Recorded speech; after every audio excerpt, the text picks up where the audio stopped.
The dust kicked up behind the wagon wheels as Lillian Gardner pulled her shawl tighter against the South Dakota wind, wondering if running away from her problems at 37 years old made her foolish or finally brave. Hot Springs stretched before her like a promise she wasn't sure she deserved.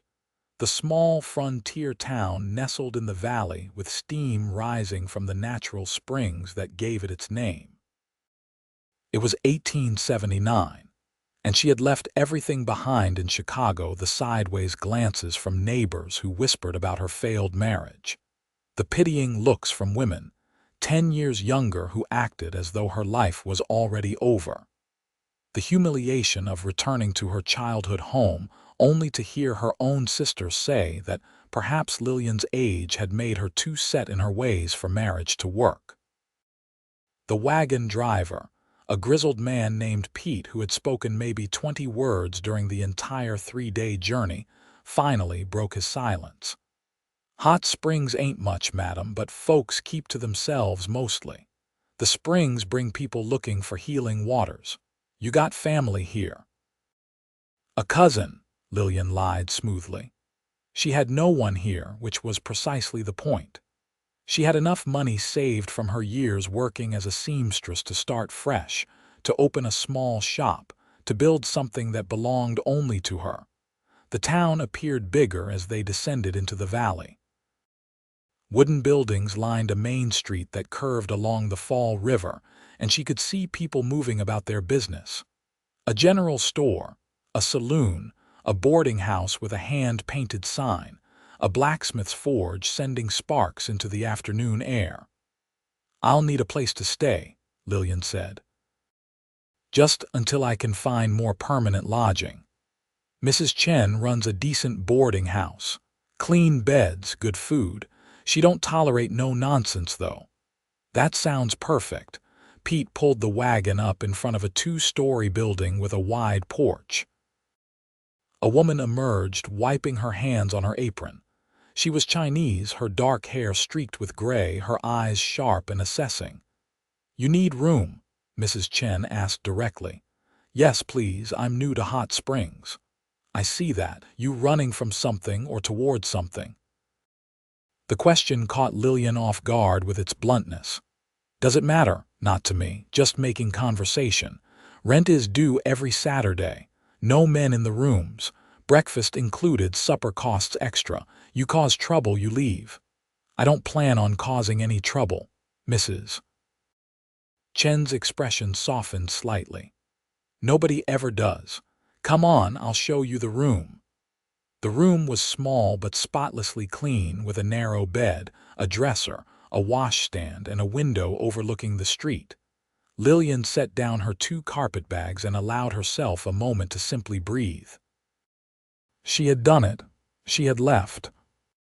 That evening, she sat in the boarding house dining room with 4 other residents, 2 men who worked at the nearby sawmill, an elderly woman who seemed to spend her days knitting endless scarves, and a young schoolteacher fresh from Boston, who introduced herself as Miss Adelaide Winters. "What brings you to Hot Springs, Mrs. Gardner?" Adelaide asked pleasantly. "Miss Gardner," Lillian corrected gently. "I'm divorced." The word hung in the air like smoke. The sawmill workers suddenly found their plates fascinating. The elderly woman's knitting needles stopped clicking. But Adelaide simply nodded. "Well then, Miss Gardner, welcome. I hope you'll find Hot Springs suits you. It's a young town, still finding its character. People are generally more concerned with surviving than with judging."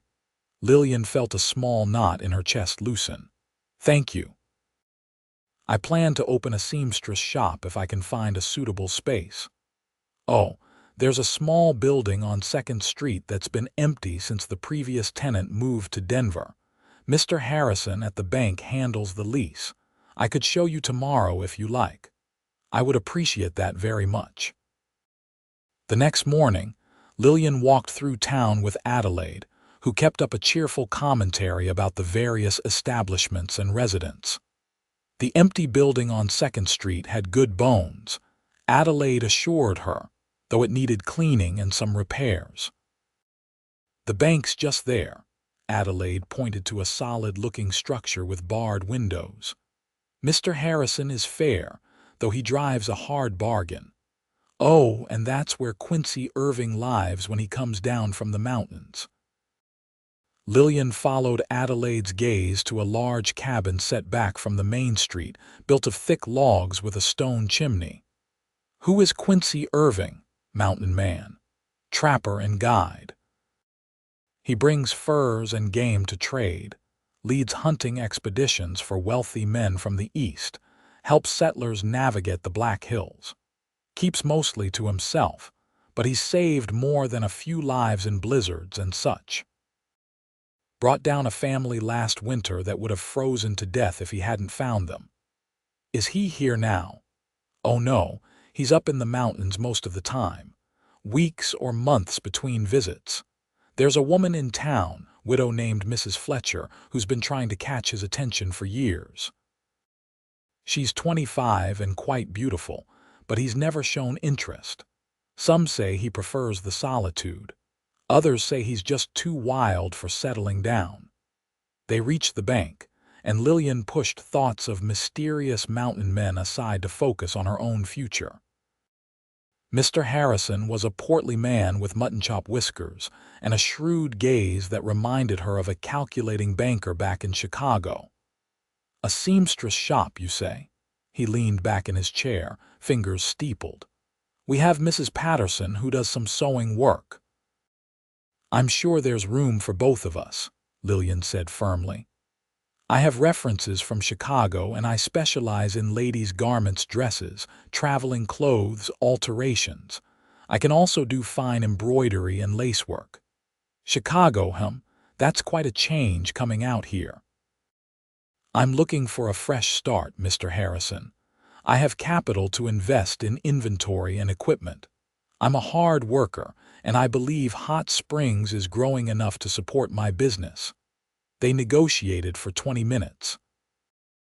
Mr. Harrison tried to charge her more than the space was worth, citing the prime location.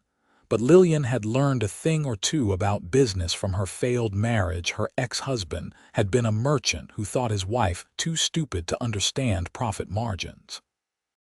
She had proven him wrong then, and she proved Mr. Harrison wrong now, eventually securing a fair monthly rate with the first month discounted if she completed the necessary repairs herself. Walking back out into the sunshine, Lillian felt something she hadn't experienced in years: hope mixed with pride in her own capabilities.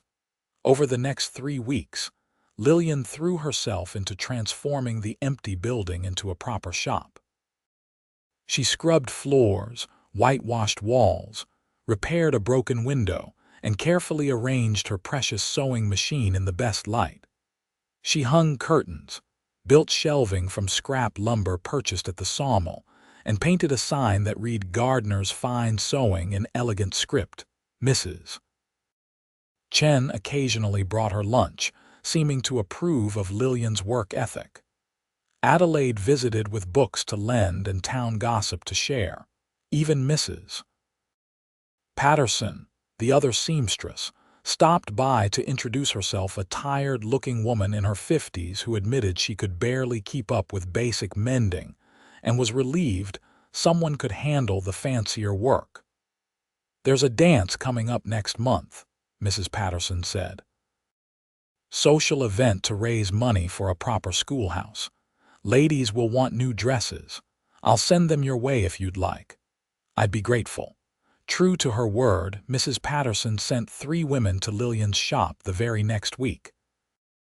Then 2 more came on their own, having heard about the seamstress from Chicago who could recreate fashions from Godey's ladies' book. Lillian's days filled with measuring, cutting, pinning, stitching. Her evenings were spent with Adelaide and occasionally Mrs. Chen, building the kind of friendships she hadn't realized she'd been starving for. It was a Thursday afternoon in late September when the bell above her shop door chimed and Lillian looked up from the dress she was hemming to see a man who filled the entire doorway. He stood well over 6 feet tall, with shoulders so broad they seemed to block out the sunlight. His hair was dark brown and fell past his collar, thick and slightly wild as though he cut it himself without benefit of a mirror. His face was weathered and tanned, with a strong jaw shadowed by several days of beard growth, a straight nose that looked like it had been broken at least once, and eyes the color of pine forests, deep green with flecks of gold. He wore buckskin clothing that emphasized the powerful muscles of his chest and arms, and he carried himself with the easy confidence of a man completely comfortable in his own strength. "I'm looking for someone who can repair leather stitching," he said, his voice deep and rough like stones tumbling in a river. "Mrs. Patterson said to come here." Lillian set down her work, acutely aware that she probably had thread in her hair and ink stains on her fingers. "I can do leather repair. What needs fixing?" He held up a leather satchel, the straps separating from the bag itself. "The stitching gave out. I need it sturdy. I carry supplies up into the mountains." "You must be Quincy Irving," Lillian said, taking the satchel to examine it. "I am." "And you're the new seamstress from Chicago, Lillian Gardner." She ran her fingers over the torn stitching, noting the quality of the leather and the wear patterns. "This is good leather, but whoever stitched it originally used the wrong technique for the weight. I can restitch it properly so it'll hold. It'll take me about an hour.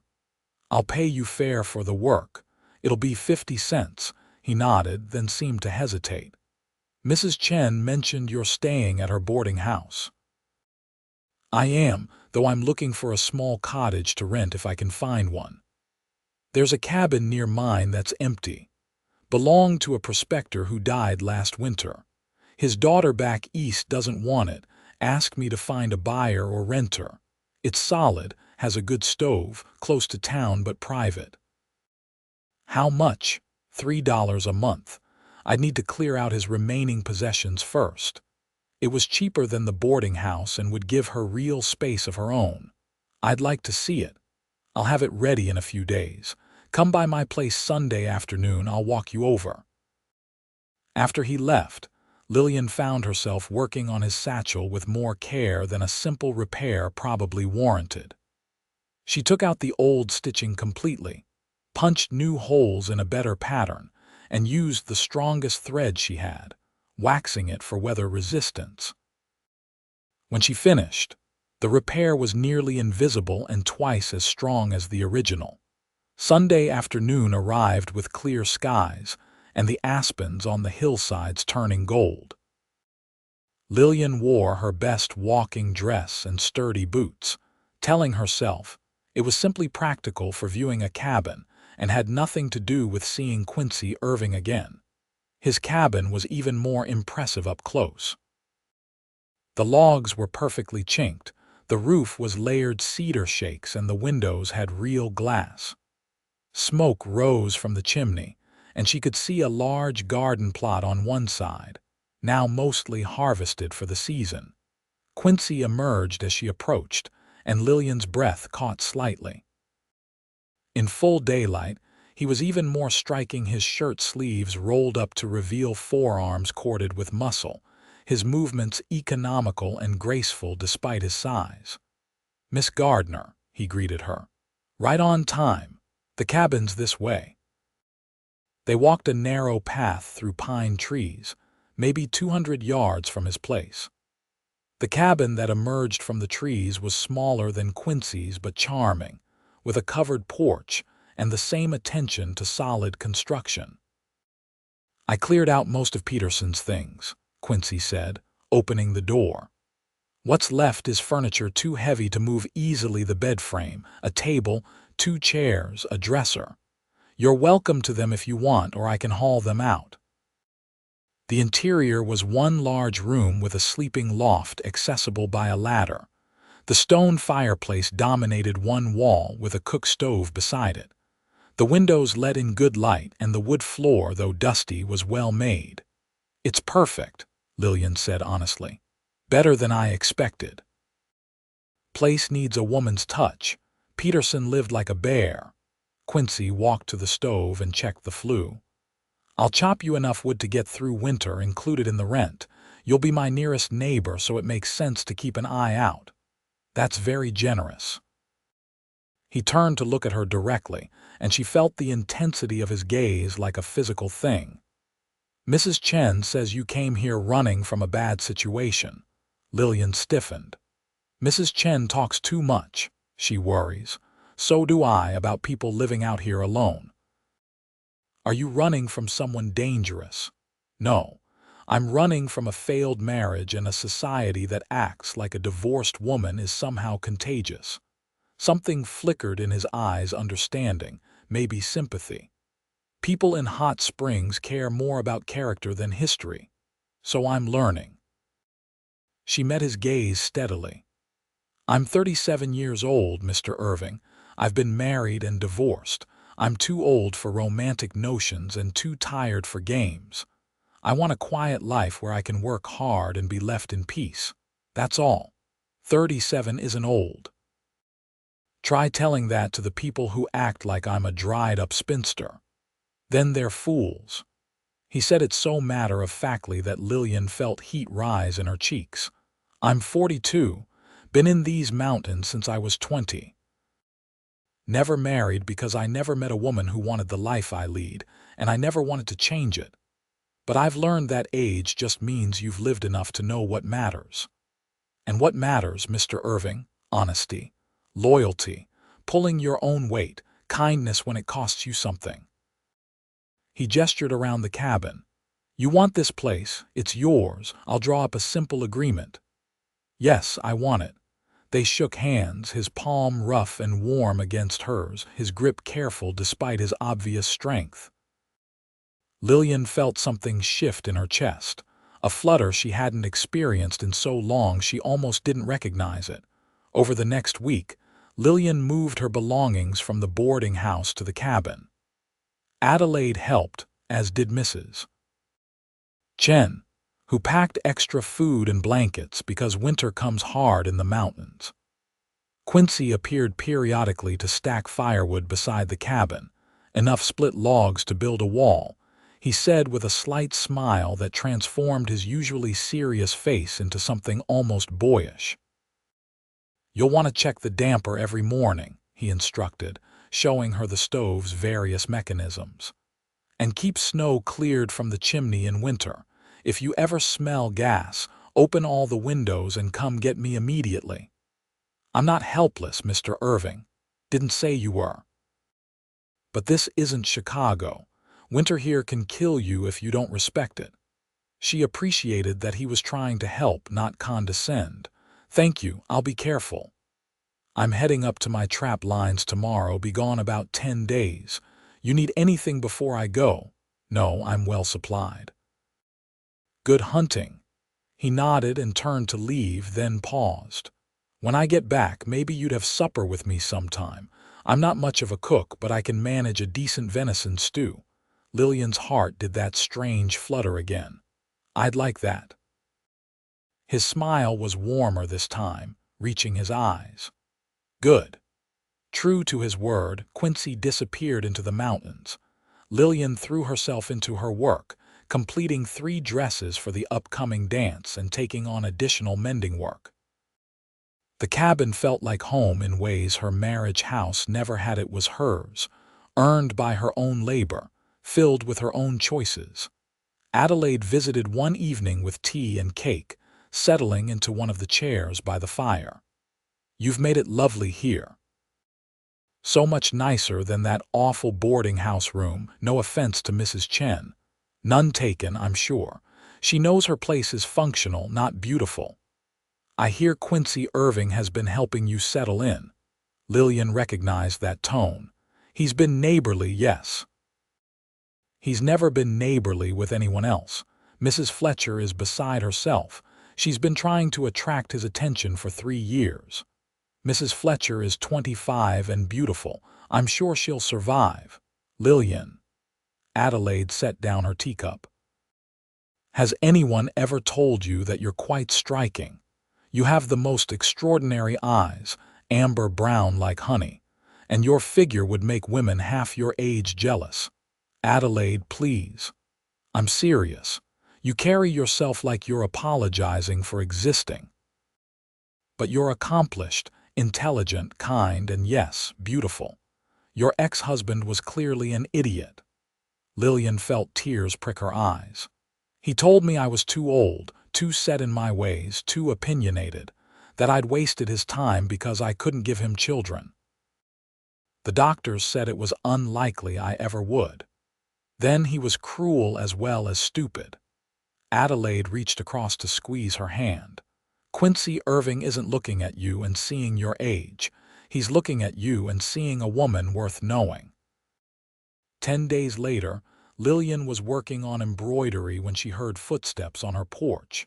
She opened the door to find Quincy standing there, his pack on his shoulders and a string of rabbits in his hand.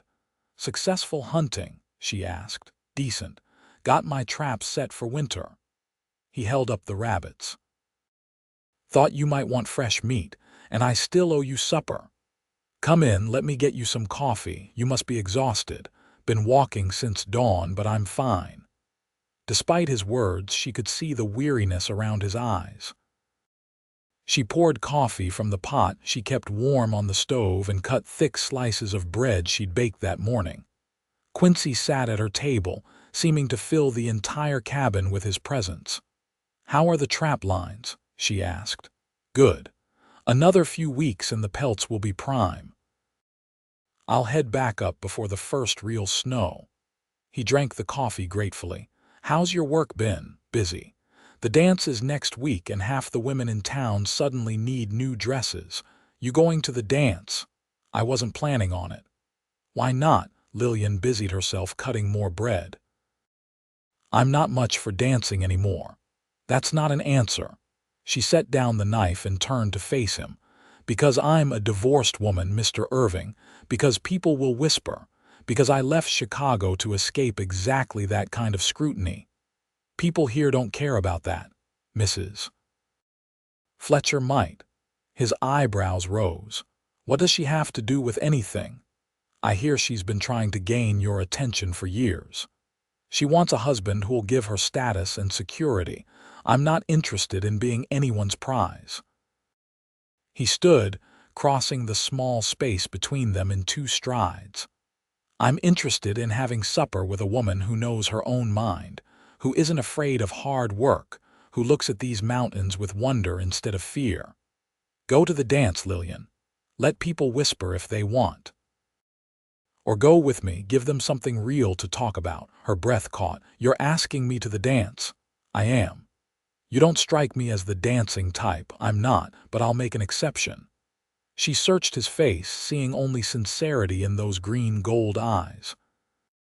"Then yes, I'll go with you." His smile was like sunrise. "Good. Now about that supper I promised." They spent the evening at his cabin, which was surprisingly comfortable inside with handmade furniture, shelves full of books, and furs draped over every surface. Quincy proved himself an excellent cook, his venison stew rich with root vegetables from his garden. They talked for hours about everything and nothing: his years in the mountains, her life in Chicago, books they'd read, places they'd been. "Why did you come west?" Lillian asked. "My father was a merchant in Boston, wanted me to follow him into the business. But I spent my whole childhood reading about Lewis and Clark, Jim Bridger, the mountain men. When I was 20, I just left. Worked my way west, learned from trappers and hunters, from the native tribes who were willing to teach. Found these mountains and knew I was home. Don't you ever get lonely?" "Sometimes. But I've never met a woman who wanted this life, and I've never wanted another life enough to leave." He paused. "Until lately, I've been thinking maybe there's a middle ground." "What changed?" He looked at her directly. "I met someone who chose a hard path because it was honest instead of an easy one that was a lie." The air between them seemed charged with something Lillian had thought she'd never feel again: possibility. The night of the dance arrived with unusual warmth for October. Lillian wore a dress of deep blue silk that she'd made herself, with delicate black lace at the collar and cuffs. Adelaide helped her arrange her dark hair, which was streaked with dignified silver at the temples. "You look absolutely stunning," Adelaide declared. "Quincy Irving is going to forget how to speak." When Quincy arrived to collect her, Adelaide's prediction nearly came true. He stood at her door, clean-shaven and wearing actual town clothes, dark trousers, a white shirt, and a vest that emphasized his powerful chest and shoulders. His hair was still damp from washing, combed back but already starting to curl rebelliously. "You're beautiful," he said simply. "You clean up well yourself." They walked to the town hall together, Lillian's hand resting lightly on his arm, feeling the solid muscle beneath the fabric. She could feel people watching, could practically hear the gossip starting, but with Quincy beside her, she found she didn't care. The hall was decorated with autumn leaves and lanterns. A fiddle band played lively tunes, and tables groaned with food brought by every family in town. Lillian saw Mrs. Fletcher standing near the punch bowl, her pretty face tight with displeasure. "Lillian." Adelaide swept over with her escort, a young rancher named Thomas. "You made it. Oh, you both look wonderful." The evening unfolded like a dream. Quincy danced with her, his movements surprisingly graceful for such a large man, his hand warm and secure at her waist. Between dances, they talked with Adelaide and Thomas, with Mrs. Chen and her husband, with various townspeople who seemed genuinely welcoming. Mrs. Fletcher approached during a break in the music, her smile sharp. "Mr. Irving, what a surprise to see you here. I didn't think you cared for social gatherings." "Evening, Mrs. Fletcher." Quincy's tone was polite but cool. "And Miss Gardner, what a lovely dress.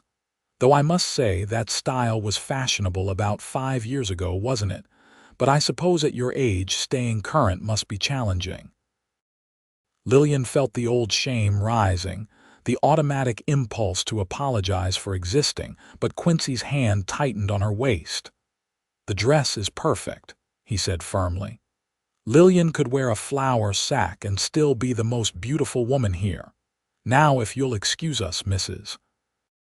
Fletcher, they're starting another waltz." As he led her back onto the dance floor, Lillian felt tears threatening. "You didn't have to defend me." "Yes, I did. She was being cruel."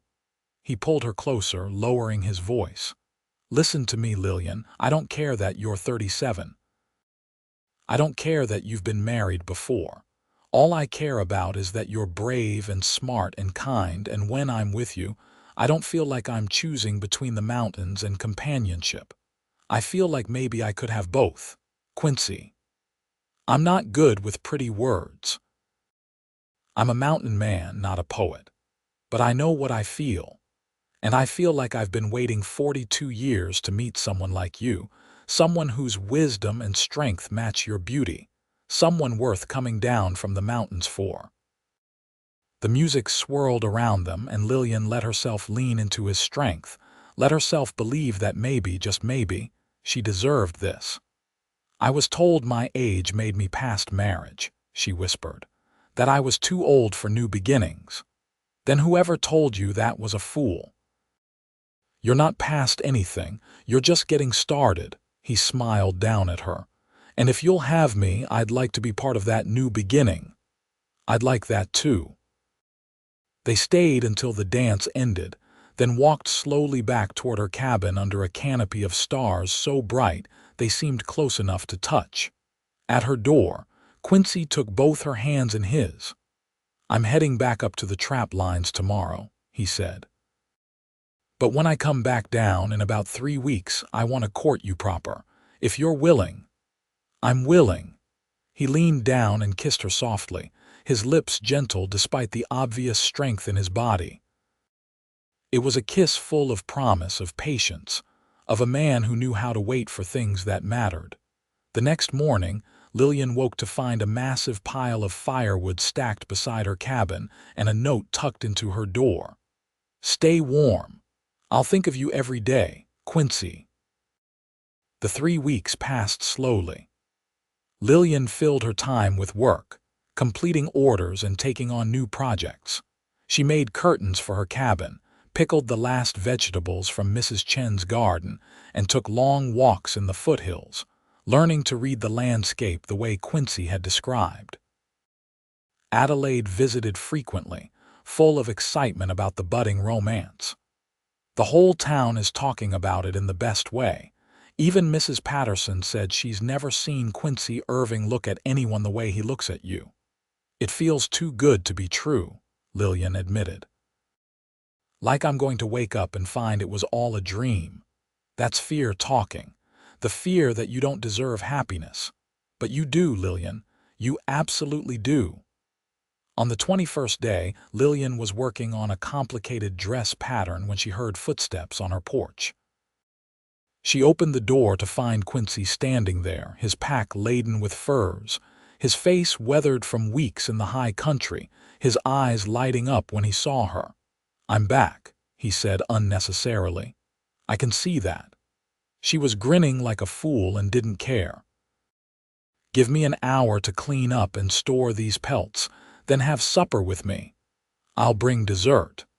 That evening marked the beginning of their official courtship. Quincy proved to be surprisingly romantic in his own rough-hewn way. He brought her wildflowers from the mountains, taught her to identify animal tracks, showed her hidden valleys where the aspens grew so thick they turned the whole world gold. In return, Lillian mended his clothes, cooked meals they shared by firelight, read aloud from books while he worked on repairing his equipment. They talked about everything, from childhood memories to dreams for the future. Quincy spoke of maybe spending more time in town during winters, of building a bigger cabin, of the hot springs that gave the town its name, and whether they really had healing properties. One evening in late November, with the first real snow falling outside, they sat before Quincy's fireplace drinking coffee spiked with whiskey. Lillian had been working up her courage all evening. "Quincy, I need to tell you something." He set down his cup, giving her his full attention. "I'm listening. The doctors in Chicago said I likely can't have children. My ex-husband considered it a betrayal, like I deceived him. If you're looking for a wife who can give you sons, I should tell you now that I probably can't." Quincy was quiet for a long moment, the firelight casting shadows across his strong features. "Are you asking what I think you're asking? I suppose I am." He moved to kneel in front of her chair, taking her hands. "Lillian, I'm 42 years old. If I'd wanted children, I would have settled down 20 years ago. What I want is a partner, someone to share my life with. If children come, that would be a blessing. If they don't, I'll still count myself the luckiest man in the territory to have you." Tears spilled down her cheeks. "How are you real? I could ask you the same thing." He reached up to wipe her tears with his thumb. "I love you, Lillian Gardner. I love your strength and your courage and the way you look at the world like it's full of possibilities even after it tried to beat you down. Marry me, be my wife.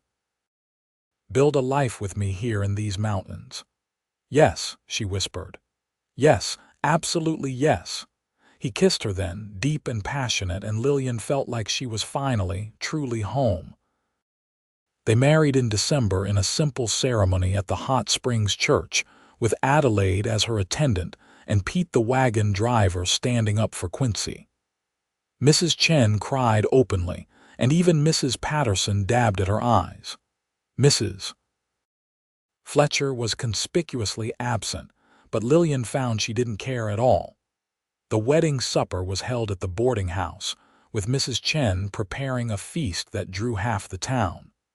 People toasted the newlyweds, wished them happiness, and welcomed Lillian officially into the community. She had never felt so accepted, so valued simply for being herself. That night, in Quincy's cabin that was now their cabin, he carried her over the threshold despite her laughing protests that she was too heavy. "You're perfect," he insisted, setting her down gently. "And you're mine now, Lillian Irving. And you're mine, Quincy Irving." Their wedding night was tender and passionate, Quincy's strength tempered by gentleness, his experience making up for his rough edges.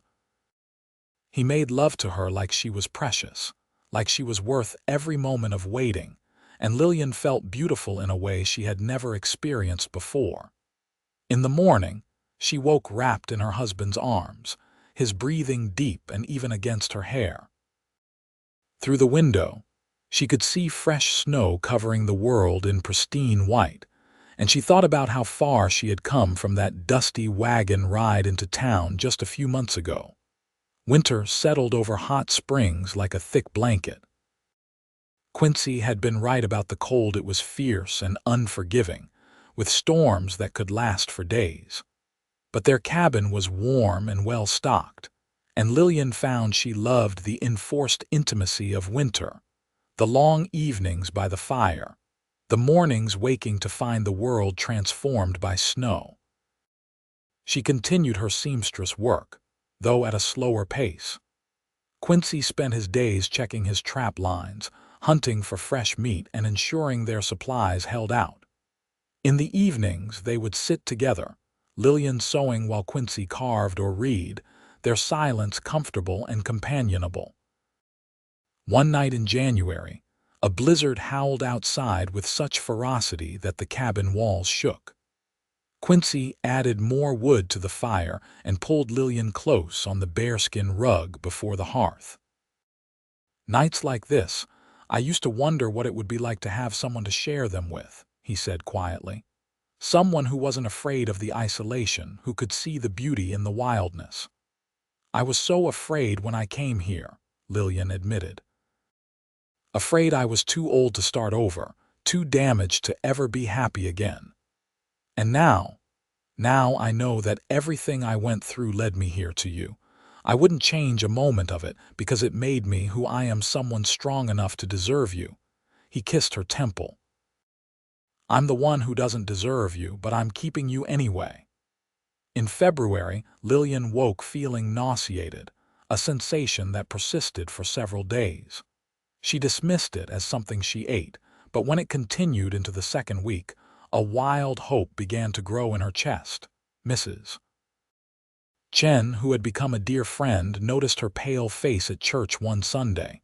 "You feeling all right, girl?" "I think I might be pregnant," Lillian whispered, "but I'm afraid to hope." "There's a midwife 2 towns over, Mrs. Anderson.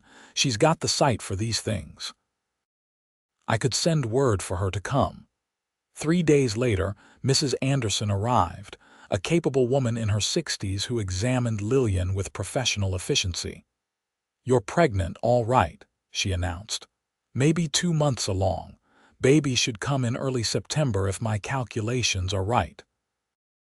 Lillian burst into tears, joy and disbelief warring in her chest.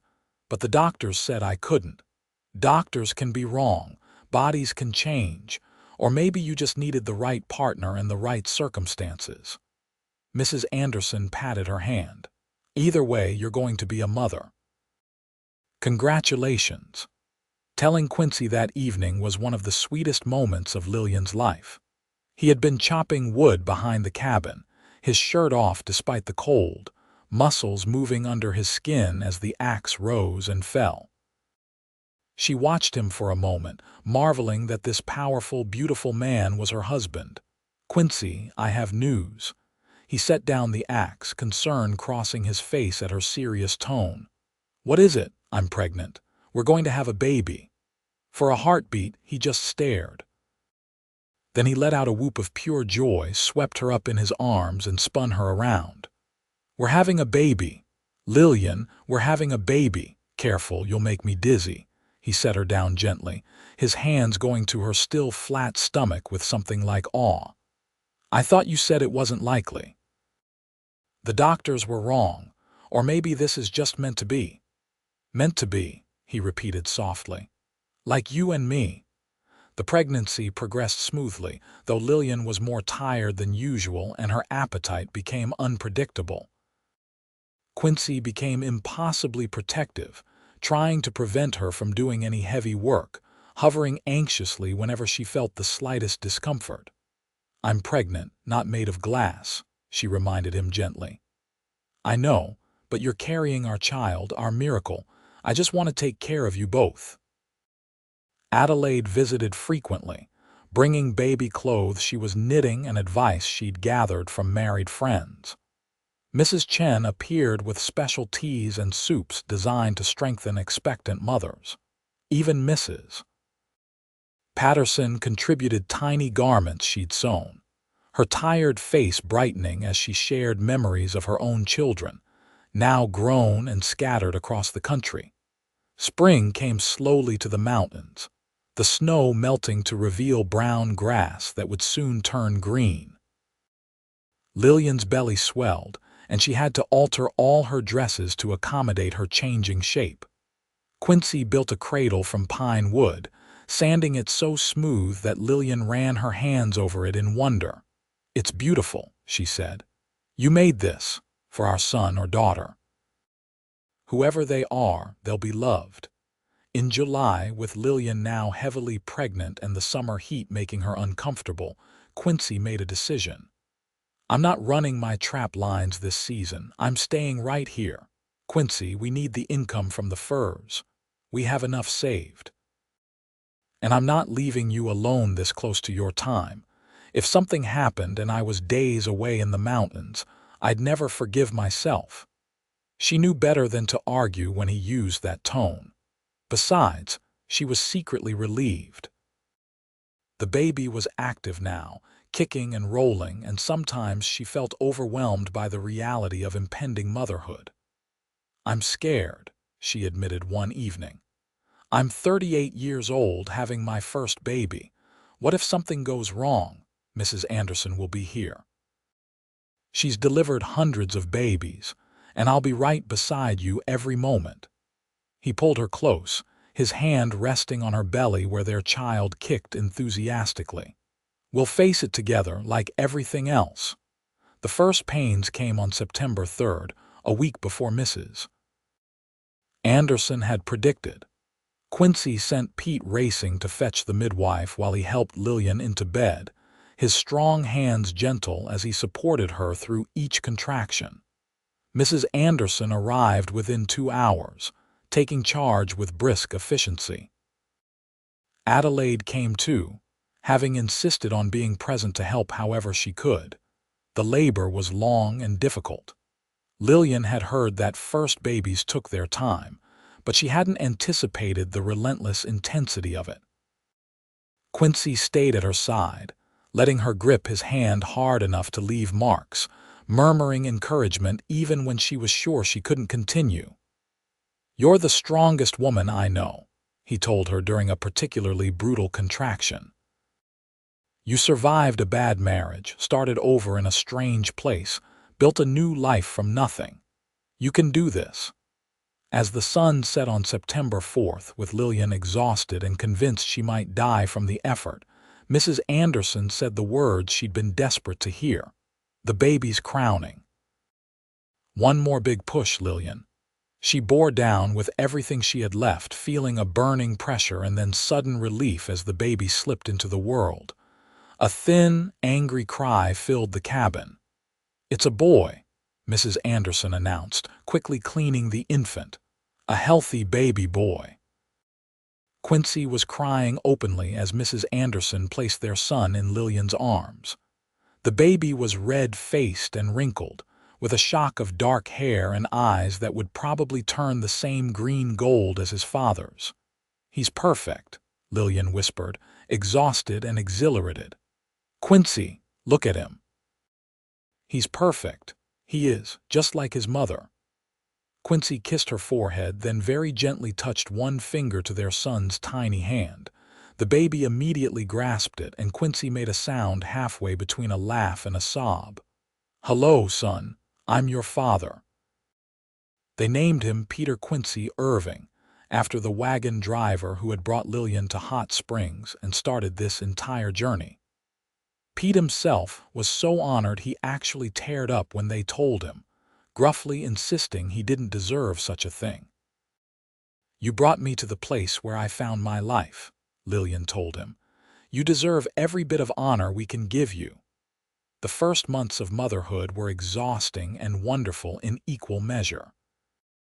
Peter was a hungry baby who nursed enthusiastically and seemed to sleep in random intervals that left Lillian perpetually tired. But Quincy was an involved father, walking the floor with his son at night, changing diapers without complaint, singing rough lullabies in his deep voice that somehow always soothed Peter when nothing else would. Adelaide visited frequently, delighted to be an honorary aunt. Mrs. Chen brought endless supplies of food, insisting that nursing mothers needed proper nutrition. Even people who had been strangers just a year ago stopped by with gifts and congratulations, welcoming Peter into the community. Winter came again, Peter's first. Lillian marveled at how different this winter felt from the last instead of quiet evenings for two. Their cabin was filled with baby sounds, the soft breathing of an infant, the gentle chaos of new parenthood. One snowy evening in December, as they sat before the fire with Peter asleep in his cradle, Quincy pulled Lillian close. "A year ago, I asked you to marry me in front of this same fire," he said. "Do you remember what I told you? You said you loved my strength and courage. I said I loved you. And I said that if children came, it would be a blessing, but I'd be the luckiest man in the territory just to have you." He gestured to the cradle where Peter slept. "Now I have both. I don't know what I did to deserve this, but I'm grateful every single day. I'm the grateful one. When I came to Hot Springs, I thought my life was over. I thought I was too old, too damaged, too past everything good. But you saw me differently. I saw the truth, that you weren't past anything, that your age gave you wisdom, that your experiences gave you strength, that everything you'd survived made you exactly who you were meant to be." He kissed her softly. "You were worth waiting for, Lillian. Worth every year I spent alone in these mountains because they all led me to you." Spring arrived with its usual dramatic transformation, snow melting into rushing creeks, meadows exploding with wildflowers. Peter was sitting up now, a happy baby with his father's eyes and his mother's determination. Quincy took him on gentle walks through the woods, pointing out birds and trees, talking to his son like he understood every word. "You're going to make him a mountain man," Lillian teased, watching them return from one such expedition. Peter strapped to Quincy's broad chest in a carrier he'd fashioned from soft leather. "I'm going to teach him to love these mountains like I do. But he'll make his own choices about what life he wants." Quincy carefully extracted Peter and handed him to Lillian. "Just like we did." In May, Adelaide arrived with breathless news. Thomas proposed. "We're getting married in July, and I want you to make my wedding dress, and Peter must be part of the ceremony somehow. And oh, Lillian, I'm so happy." The wedding was beautiful, held outdoors near the hot springs with the mountains as a backdrop. Peter, now 10 months old and recently started walking with wobbly determination, was the youngest attendee and charmed everyone by making baby sounds during the ceremony that had the whole congregation smiling. Watching Adelaide and Thomas exchange vows, Lillian remembered her own wedding day and felt a surge of contentment. She had everything she'd ever wanted, and things she hadn't dared to dream of: a husband who loved her unconditionally, a son who was healthy and thriving, a community that had embraced her, work that fulfilled her, and a home in these wild mountains. That night, after putting Peter to bed, she found Quincy on their porch watching the stars. "What are you thinking about?" she asked, settling beside him. "How different my life would be if you'd never come to Hot Springs. If you'd stayed in Chicago or gone somewhere else, or if Pete had driven you to a different town. But I did come here, Fate or chance or providence, I came here and found you. Found each other, he corrected. I was just existing before you, Lillian, living but not really alive. You changed everything. They sat in comfortable silence, listening to the night sounds of the mountain's wind in the pines, a distant owl, the creek running full with snowmelt.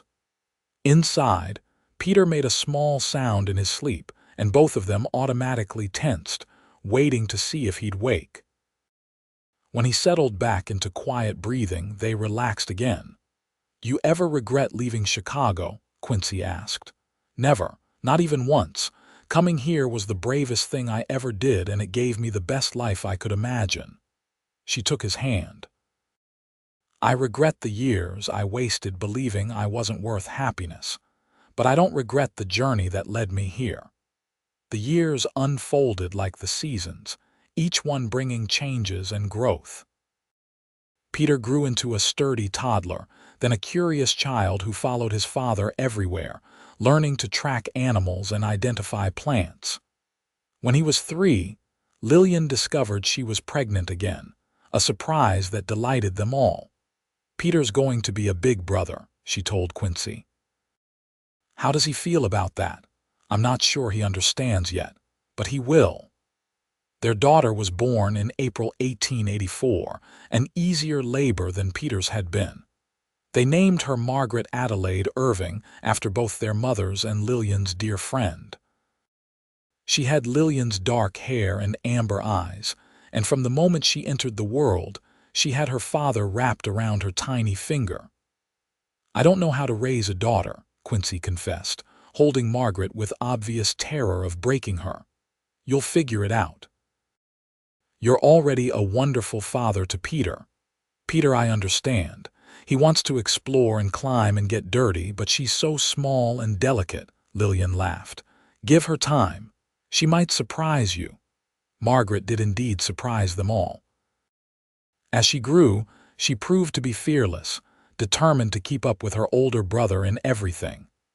By age 4, she could ride a horse, catch fish in the creek, and outcry any child in hot springs. Meanwhile, Lillian's seamstress business had grown substantially. She now employed 2 younger women part-time, teaching them fine sewing techniques while handling the more intricate orders herself. The shop had become a gathering place for women in town, somewhere they could talk freely and support each other. Quincy had found his own balance between the mountains and family life. He still ran his trap lines, but only in short trips, never more than a few days at a time.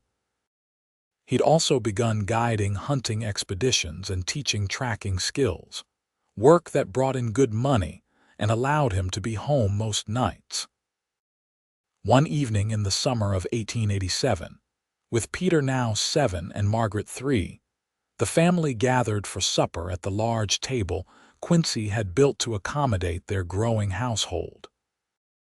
Peter was excitedly describing a deer he'd seen in the woods, while Margaret insisted she would catch one tomorrow, all by herself. "You're too small to catch deer," Peter told her with big brother superiority. "Am not. Papa, tell him I'm not." "You're both going to eat your vegetables before you catch anything," Quincy said firmly, fighting a smile. Lillian watched her family with deep contentment. This life she had now bore no resemblance to the one she'd fled from Chicago 8 years ago. That Lillian had been broken, convinced she had nothing to offer, past her prime and past hope. This Lillian was strong, valued, loved beyond measure. After the children were in bed, Lillian and Quincy sat on their porch as they often did, watching the sun set behind the mountains. Quincy pulled her close and she rested her head on his shoulder. "You remember what I was told before I came here?" she asked quietly. "That my age made me past marriage, past motherhood, past everything worth having. I remember you telling me.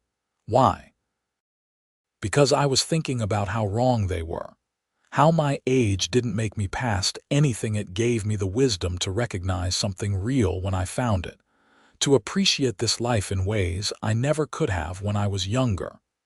Quincy kissed the top of her head. "You were worth waiting for, Lillian. Worth every lonely year before we met. Your wisdom, your strength, your courage, they all came from living, from surviving, from being exactly who you are. I love you, Quincy Irving. I love you too. Always have, always will." As the stars began to appear in the darkening sky, Lillian thought about the journey that had brought her here, the pain of divorce, the courage to start over, the dusty wagon ride into an unknown town, the decision to stay and build something new. Every step had been necessary. Every hardship had shaped her into someone strong enough to embrace this life, to be a partner to a mountain man, a mother to two incredible children, a valued member of a community. She wasn't past anything. She was right where she was meant to be. The years continued to pass with the steady rhythm of mountain life.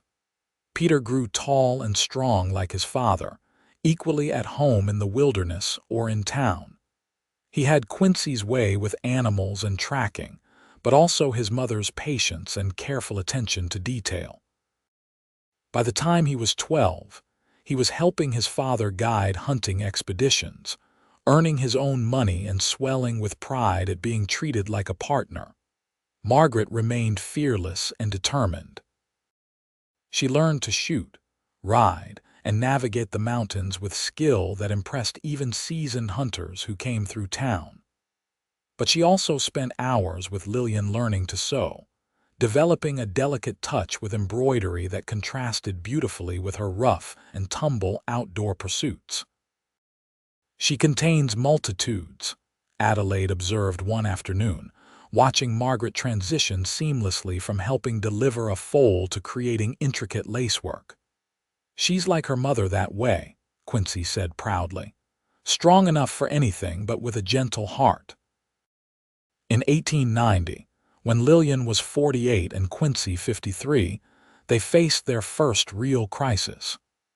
Quincy was guiding a hunting party in the high country when a late spring storm caught them unprepared.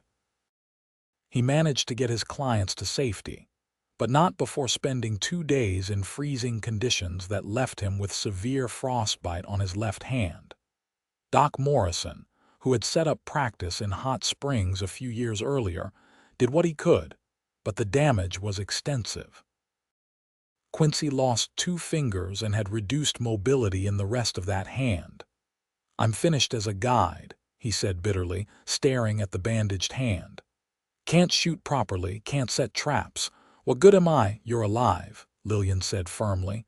"You came back to us, that's what matters." "But how am I going to provide for this family? The same way we've always provided together. Your guiding business has a reputation. You can hire other guides to do the actual leading while you manage the operations. Peter's old enough to help with trap lines, and we have savings, Quincy. We're not going to starve." It took him weeks to accept the changes, to work through his frustration and fear. But gradually, with Lillian's steady support and the distraction of his children's needs, he adapted. He did indeed hire 2 younger men to lead expeditions while he handled scheduling, supply acquisition, and client relations. His reputation was such that business actually increased. Wealthy hunters wanted the Quincy Irving seal of approval even if Quincy himself wasn't holding the rifle. Peter stepped up beautifully, taking on more responsibility with the trap lines and proving himself reliable and skilled. At 15, he was already being hired for small guiding jobs of his own. One evening, watching his son demonstrate proper skinning techniques to a client, Quincy said to Lillian, "I raised a good man." "We raised a good man," she corrected, "and a remarkable daughter. You've given them the mountains and taught them strength. I've given them books and taught them compassion. Together, we've given them everything they need." The summer of 1892 brought changes of a different kind. Peter, now 17 and fully grown into a powerful young man who was the image of his father, announced he was courting Sarah Henderson. the daughter of a local rancher. Margaret, at 12, had started showing interest in the new schoolteacher's assistant, a young man named David Porter who was studying to be a lawyer. "They're growing up too fast," Quincy complained. "They're growing up exactly as they should, and we still have years with them yet." Lillian took his hand, both the whole one and the damaged one, which she'd never treated differently. "Besides, wouldn't you rather they find love like we did? If they're half as happy as we are, they'll be blessed beyond measure." Peter married Sarah in the spring of 1893, a joyful ceremony followed by a celebration that brought the whole town together. The young couple built a cabin near Quincy and Lillian's, and Sarah proved to be a perfect match for Peter, tough enough for mountain life, but with a warm heart and quick laugh. That same year, Lillian celebrated her 51st birthday. Looking at herself in the mirror, she saw silver threading heavily through her dark hair, lines around her eyes and mouth earned through years of laughter and tears. But she also saw a woman who was loved, valued, and content. "You're staring," Quincy observed from the doorway. "Just thinking about how different I look from when I arrived in Hot Springs. You look beautiful. You've always been beautiful." He crossed to stand behind her, his reflection joining hers in the mirror. "And you'll be beautiful when you're 90, flatterer, truth-teller." He wrapped his arms around her waist. "You know what I see when I look at you? I see the woman who was brave enough to start over, who built a life from nothing, who gave me children and partnership and joy I never thought I'd have. Every line on your face is earned. Every silver hair is a mark of wisdom. You're magnificent, Lillian Irving." She turned in his arms and kissed him deeply.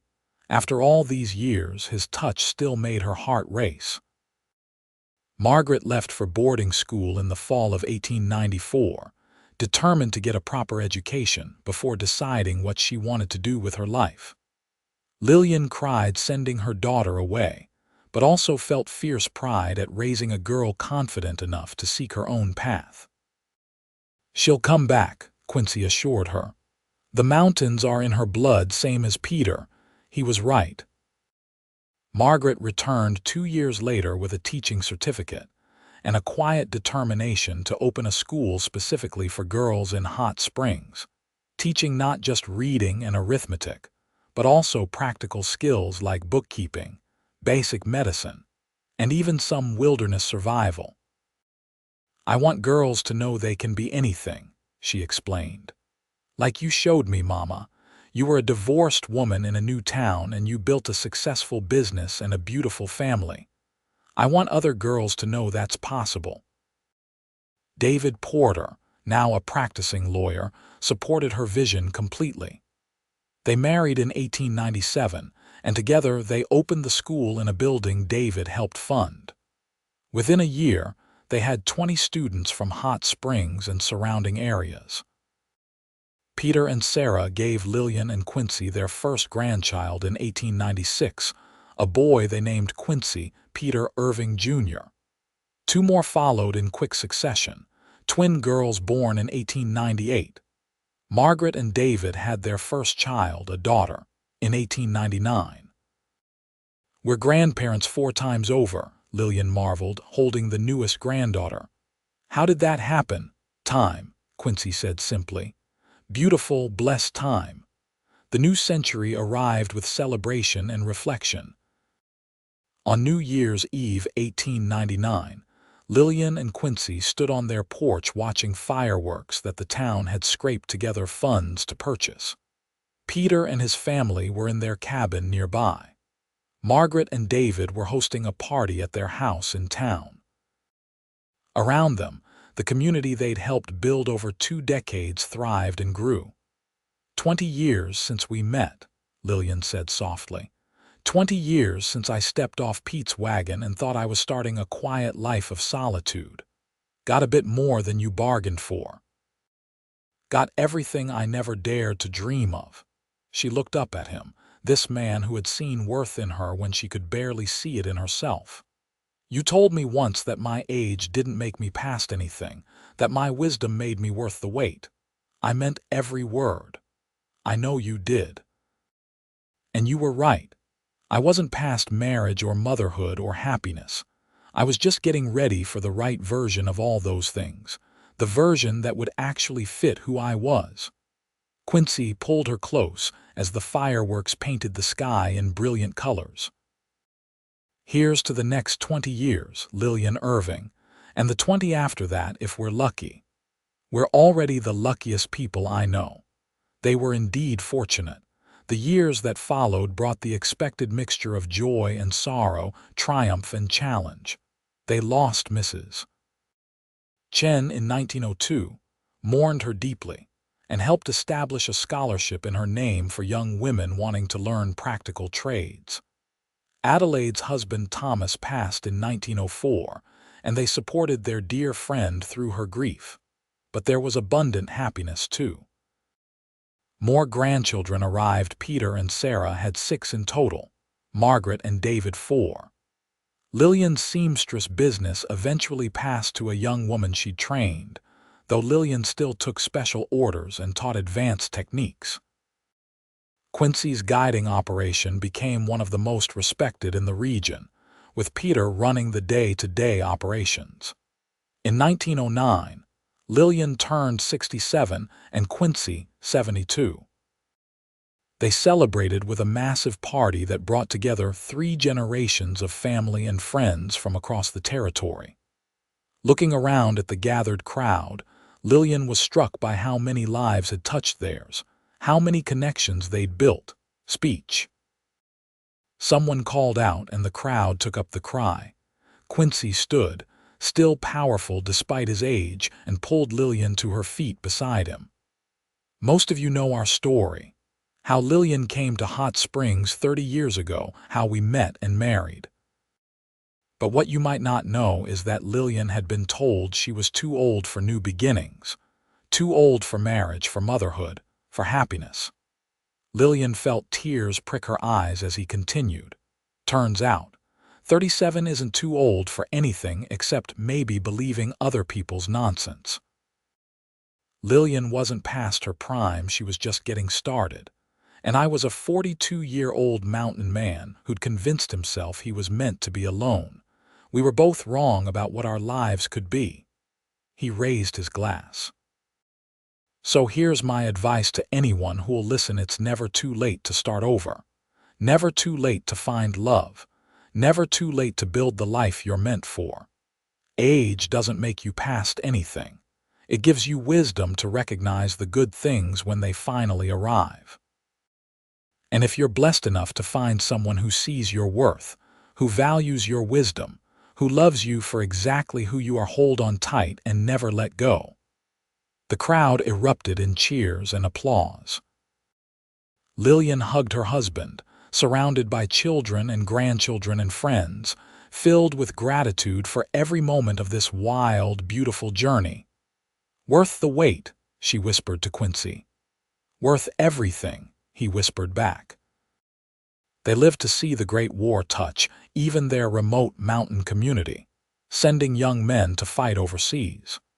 They lived to see women gain the right to vote, with Lillian casting her ballot with fierce pride in 1920. They lived to see automobiles replace wagons, electricity come to Hot Springs, the world change in ways they could never have imagined. Through it all, they remained constants to each other, Quincy and Lillian, the mountain man and the seamstress who had built an extraordinary life from unlikely beginnings. In 1925, at 83 and 88 respectively, they still lived in the cabin Quincy had built so many decades ago, though it had been expanded and modernized over the years. Their children and grandchildren visited constantly. They had 12 great-grandchildren, with more on the way. One summer evening, they sat on their porch as they had thousands of times before, watching the sun set behind the mountains that had been their home for nearly half a century. You remember the first time we sat here together? Lillian asked. When you asked me to marry you. Like it was yesterday. You were so beautiful in the firelight, and I was terrified you'd say no. I was terrified you'd change your mind when you realized how broken I was.